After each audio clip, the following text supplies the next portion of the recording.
নমস্কার, গুরুকুল ইনফো চ্যানেলে জানাই আপনাদের স্বাগত। রাজ্যে ফ্যামিলি পেনশনের ক্ষেত্রে বড় পরিবর্তন আনলো রাজ্য সরকার।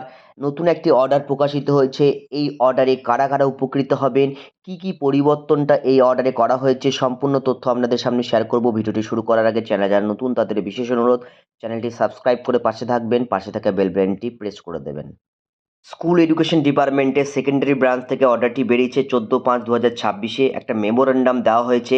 সাবজেক্টে বলা হয়েছে extension of scope of family pension to dependent father and mother of teachers and non teaching employees pensioner of non government aided sponsor educational institutions West Bengal under West Bengal recognise non government educational institute employee DCRB scheme 1981।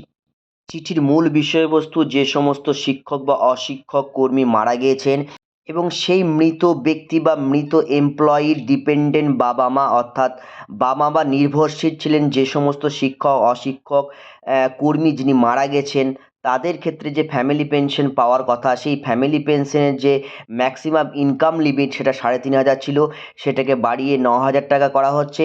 অর্থাৎ 9,000 টাকা per month যদি তার income থাকে, তাহলে সেক্ষেত্রে তিনি dependent বাবা মা তার পেনশনটা কিন্তু পাবেন।